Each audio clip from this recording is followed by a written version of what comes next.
블랙 먼데이로 이제 시작되는 한 주라서 걱정이 좀 심려가 크실 것 같다 싶은 생각이 드는데요. 좀 부도덕적인 그런 행태를 통해서 주가를 일부러 망가뜨려버리는. 네, 여러분 안녕하세요, 백진수입니다. 상하이. 네, 이번 주 또 새롭게 한 주가 시작이 됐는데요. 일단 기분 좋게 한 주가 시작된 게 아니라 또 이제 암흑의 월요일 블랙 먼데이로 이제 시작되는 한 주라서 다들 이제 걱정이 좀 심려가 크실 것 같다 싶은 생각이 드는데요. 지난주 금요일날 보게 되면 미국장도 살짝 조정세로 마감이 되긴 했습니다만, 진짜 그야말로 조정이지 우리나라처럼 급락이 나타난 상황은 아니었다 이렇게 봐야 될 것 같고요. 인도를 중심으로 해서 이제 팬데믹이 걷잡을 수 없는 수준으로 확산이 되고 있다. 인도 이야기는 사실 지난주 내내 이 인도 이슈는 상당히 좀 불거져 나왔었기 때문에 이걸 이제 새로운 이슈로 보기는 좀 힘들죠. 추가적으로 나온 이야기라고 한다면 카플란 달라스 연은 총재가 테이퍼링을 논의하기 시작해야 된다라고 주장했다라는 부분이 나왔는데요. 이미 FOMC에서 파월 의장이 지금 당장은 인내를 가지고 지켜봐야 된다라고 이미 비둘기파적인 발언을 한 이후에 나온 소식이기 때문에 그 자체로 이제 아주 큰 악재로 작용할 수는 없다 이렇게 좀 봐야 될 것 같고요. 자, 오늘 시장 거래소 시장 이제 여기 0.66% 하락을 했는데요. 사실 이제 거래소 쪽보다는 코스닥이 오늘 또다시 급락이 나왔죠. 2.2%. 급락세가 나타나면서 이제 마감이 됐는데, 지난주 한 주 내내 이제 급락이 나타났는데 오늘까지도 이 급락세가 이어지는 모습이었습니다. 여러분들 아시다시피 오늘 이제 가장 큰 이슈가 오늘부터 이제 공매도가 재개가 됐다라는 소식인데요. 이 공매도 재개의 플러스 요인으로 본다면 그 공매도만 재개된 게 아니라, 그러니까 이제 코스피 200하고 그 다음에 코스닥 150 이 종목에 관련돼서만 공매도가 이제 오늘부터 해제가 된 건데요. 여기에 이제 기울어진 운동장이라고 해서 개인 투자들도 공매도를 칠 수 있게 만들었다는 건데, 사실 이제 개인 투자들이 원한 건 그게 아니었죠. 그러니까 왜 기관들만 공매도 치냐? 우리 개인들도 공매도 치게 해달라 라고 요구했던 게 아니었고, 이 공매도로 인해서 이렇게 루머도 퍼뜨리고 이런 좀 부도덕적인 그런 행태를 통해서 주가를 일부러 망가뜨려버리는 양아치 같은 세력들이 있기 때문에 그것 좀 어떻게 좀 해봐라 라고 하는 게 이제 우리 개인 투자들의 요구였지. 개인 투자들도 이제 공매도 같이 치면서 그냥 아예 다 같이 시장 다 죽여버리자, 종목도 다 죽여버리자, 이걸 이제 원한 건 아니지 않습니까? 누구인가? 지금 누가 기침 소리를 내었어? 이게 결과적으로는 공매도의 해결책이라고 얘기를 하는 게, 개인들도 다 공매도 쳐라, 다 죽여버리자, 이건 좀 이제 웃긴 방안 아니냐라는 생각이 좀 들고요. 오늘 시장의 급락이 공매도랑도 연관이 돼 있느냐라고 본다면, 일단은 전체적으로 볼 수는 없겠지만 바이오 섹터는 확실히 공매도의 영향을 받은 것 같죠. 오늘 바이오 종목들, 바이오 대형주들이 오늘 전체적으로 급락세가 나타났습니다. 급락세가 나타났는데 이게 이제 바로 공매도가 오늘 시작하자마자 바이오를 타겟으로 잡은 것 같다 싶은 생각이 들고요. 바이오는 옛날부터 이제 공매도 세력들한테 단골 손님이었습니다. 여러분도 아시다시피 바이오 같은 경우에는 공매도가 누르기에 참 좋은 조건들을 다 가지고 있거든요. 왜냐면은 펀더멘털이 받쳐주는 게 아니기 때문에 실적이 아주 잘 나오는 상태에서 공매도 세력들도 막 열심히 주가를 누르려면 부담이 되겠죠. 실적이 잘 나와버리면. 그러면 이제 저가 매수가 붙어버리는데, 자기네보다 힘이 더 센 매수세가 들어와 버리면 본인들이 손실이 나는 거기 때문에, 그래서 전통적으로 바이오 쪽을 공략하는 가장 큰 이유가, 일단 바이오는 어떤 기대 심리와 그 다음에 센티로 움직이는 섹터라는 거죠. 그래서 이 회사가 뭐가 있다, 그러니까 임상 발표할 게 있다, 좋은 결과가 기다리는 게 있다, 이런 소식들을 기다리고 있는 애들이기 때문에, 그런 소식들이 나오기 전에 야 그거 엎어졌다더라 라는 루머를 퍼뜨리면서 자기네가 공매도를 쳐버리면 사람들이 투매를 유발하기가 가장 좋은 섹터이기 때문에, 이제 경험상으로 봤을 때 공매도 세력들이 바이오가 제일 해먹기 좋더라, 제일 돈 많이 벌었다, 부분들이 결국엔 공매도 열리자마자 바이오 섹터를 때려 패는데 집중이 되지 않았나, 이렇게 좀 생각이 들고요. 어이가 없네.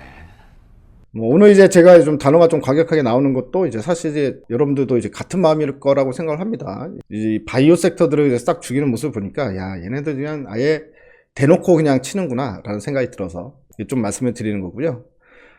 사실 지금 공매도는 오늘부터 시작됐지만, 사실 지난주에도 이런 공매도의 움직임에 따른 일부 현금화 전략이라던가 대처를 하기 위해서 미리 주식을 때려놓은 다음에, 기관들 같은 경우에, 기관이나 외국인들 같은 경우에, 그래서 이제 일부러 이제 인위적으로 좀 주가를 누른다라는 느낌은 좀 강하게 받거든요. 왜 그러냐면 지금 어딜 둘러봐도 글로벌 증시 중에 지난주부터 시작해서 오늘까지 우리나라처럼 갑자기 급격하게 이렇게 조정을 받는 국가가 없다라는 거고, 그래서 주가 하락을 설명할 이 대외적인 변수는 크게 없다라는 거죠. 우리 같은 경우에 지금 수출 실적도 나오고 있는데 수출도 엄청나게 크게 이제 급증하는 모습이 나타나고 있고, 사상 최고치를 수출액에 계속해서 경신하고 있는 모습, 그리고 OECD 국가 중에서도 지금 수출이 제일 잘 되는 국가 중에 하나, 이렇게 보고 있는 상황이고, 기업들 실적도 나오는 거 보니까 너무 좋고, 팬데믹 국면에서도 지금 극복을 그냥 꾸준히 1년 동안 잘해왔던 국가고, 어떤 상황들을 봤을 때 이거는 이제 이성적인 시장이 아니라 이제 비이성적인 하락이었다라고 판단하는 게 맞을 것 같고요. 그게 바로 수급의 장난질이 이제 개입이 됐다라고 보는 게 맞을 것 같습니다. 어떤 이슈에 의해서 정당하게 하락을 한 게 아니라 수급이 개입되면서, 수급 논리가 개입되면서 주가를 하락시키는 이런 모습들이다라는 생각을 좀 해보면요, 좀 이제 안타깝다라는 생각이 듭니다. 1분기 수출 실적 상당히 좋았다. 오늘 현대기아차가 미국에서 또 최고 판매량을 갱신했다는 소식이 나왔습니다. 현지 시간으로 2일 기아 북미법인이 4월달 미국 판매량이 7만 대를 넘어섰다고 하고요. 3월달에도 이제 최고치를 기록을 했거든요. 6만 6천 대. 근데 4월은 더 많은 판매량을 기록을 했다. 현대차 같은 경우도 4월 미국 판매량이 전년도 4월달 대비해서 128% 증가한 7만 7천 대를 기록했다고 합니다. 근데 이게 제네시스를 제외한 것만 7만 7천 대라고 하니까 어마어마하게 크게 이제 수출 실적이 나온 거거든요. 4월달은 장사를 상당히 잘했다. 그러니까 2분기 첫 달은 상당히 잘했다, 이렇게 볼 수가 있을 것 같고요. 지금 시장에서 이제 걱정하고 있는 건 5월달부터지 않습니까? 이게 차량용 반도체 부족 현상, 그걸로 인해서 5월달부터는 현대기아차가 판매량을 늘리고 싶어도 생산이 이제 불가능하다. 생산 차질이 올 거기 때문에 이제 판매량 실적이 줄어들지 않겠냐라는 우려가 지금 시장에 있었던 거거든요. 그래서 최근에 이제 현대기아차 주가가 이제 많이 하락을 했었는데, 오늘 시장이 급락세를 타는 와중에도 현대기아차가 이 소식 때문에 주가가 이제 크게 이제 반등이 나오는 모습이었는데, 자, 이거를 한번 보겠습니다. 그러니까 5월 달부터 어떻게 할 거냐라는 부분인데, 시장의 가장 큰 관심거리이기도 하고요. 그리고 이 높은 판매 실적 계속 이어가야 됩니다.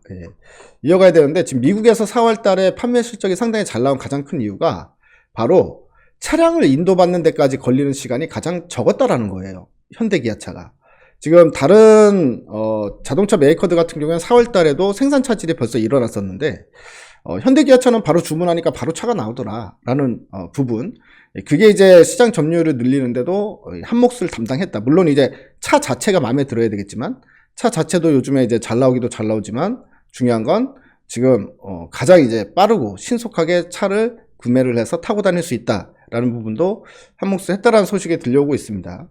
자, 그러면 이제 5월 달부터는 현대기아차도 인도가 늦어질 거 아니냐, 차량 인도가, 라는 부분에 대한 힌트를 얻을 수 있는 또 기사가 하나 나왔는데요. 요걸 보게 되면 좋습니다. 아이오닉 5 같은 경우에 이제 여러분들이 이제 우리가 소비자들이 구매했던 그 옵션 중에 일부를 빼면은 빨리 출고를 할 수 있다라는, 자동차 반도체 공급망 확산에 대한 어떤 대안책이 나왔다라는 부분인데요. 예를 들면 아이오닉 5 같은 경우에 이제 자동차 반도체 이제 공급난으로 인해서 일부 옵션을 제외할 경우에는 출고를 앞당길 수 있다라는 이제 정책을 한다고 합니다. 그래서 소비자들한테 이제 자기가 이제 했던 옵션 중에 이 옵션을 하게 되면 차 인도량이 몇 개월 늦어지지만, 이 옵션과 이 옵션을 만약 제외를 하게 되면 그러면 차량 인도가 이제 5월달 안에 받을 수 있다, 또는 이제 6월 안에 받을 수 있다라고 해서 이제 시기를 조절하면서 소비자들과 이런 어떤 이제 옵션에 관련된 이야기를 진행을 하고 있다라고 합니다. 이렇게 해서 이제 뭐 아주 간단한 옵션들이라고 하는데, 간단한 옵션들 뭐 있어도 그만 없어도 그만인 것들, 그러면서 차값을 좀 빼주고 이런 식으로 이제 소비자가 원하면 그런 식으로 이제 차량 인도를 좀 빨리 하면서 차량용 반도체 품귀 현상에 관련된 국면에서 어느 정도는 그래도 판매량을 꾸준히 이어갈 수 있지 않을까라는 좀 생각을 들게 만드는 기사인데요. 그러니까 이런 것들을 봤을 때 뭐 현대기아차 같은 경우도 상당히 실적이 잘 나오고 있다라는 부분입니다. 네, 삼성전자, 하이닉스도 마찬가지. 최근에 이제 나오는 이야기가, 삼성전자하고 하이닉스가 사상 최대 실적을 발표를 했던 게 바로 2018년이었거든요. 근데 이제 2018년도의 실적을 이제 올해 잘하면 달성이 가능하다. 예. 올해보다 18년보다 조금 안 나올 수는 있지만 달성이 가능하다 이런 이제 이야기들도 나오고 있습니다. 그래서 결론을 말씀을 드리면 지금 현재 국내 기업들의 수출 실적은 계속해서 늘어가고 있고 사상 최대치를 경신하는 기업들도 상당히 많다. 특히나 대기업들 위주로 봤을 때도 불구하고 그리고 이제 조선 같은 경우도 지금 수주가 밀려들고 있죠. 그러니까 이런 부분들을 봤을 때 국내 기업들의 실적이 계속 올라가는데 우리 주가는 계속 떨어질 수 있을까라는 부분에 대한 간단한 결과를 좀 보게 되면 시간이 지나면 결국에는 다시 이 주가는 자기가 가야 될 방향으로 갈 수밖에 없는 겁니다. 근데 이 시간이 이제 고통이 있는 건데요. 이런 고통이 결국 지나가는데 이 고통이 지나가는 과정에서 많은 피해를 입죠. 매번 아프고 그리고 누군가는 이제 저점 매도를 하면서 돌이킬 수 없는 피해를 확정을 지어버리고 그러니까 이런 부분들이 사실 국내 시장은 좀 많이 양아치들이 많다. 그냥 까놓고 얘기할게요. 양아치들이 많다. 이렇게 이제 보는 게 맞을 것 같고요. 우리 시장은 매번 이런 식으로 어떤 이제 공매도 세력들 간의 이제 또 탐욕이 또 이제 시작되는 거고 그들과 이제 우리는 또 싸워 나가야 되는 또 시기가 왔다. 이렇게 좀 봐야 될 것 같고요. 하지만 제자리 갈 종목은 언젠가는 다 제자리에 간다라고 그 믿음을 가지시고 시장을 좀 봐야 되지 않을까라는 생각이 들고요. 이번 주 많이 하락했습니다. 근데 이렇게까지 하락하지 않아도 되는데도 불구하고 하락했기 때문에 이번 주 남은 시간에는 충분히 반등이 나올 수 있을 것이다. 이렇게 생각하고 시장 대응하셔도 좋을 것 같습니다. 저는 또 내일 새로운 내용으로 찾아뵙도록 하겠습니다. 여러분들 모두 대바이 하십시오.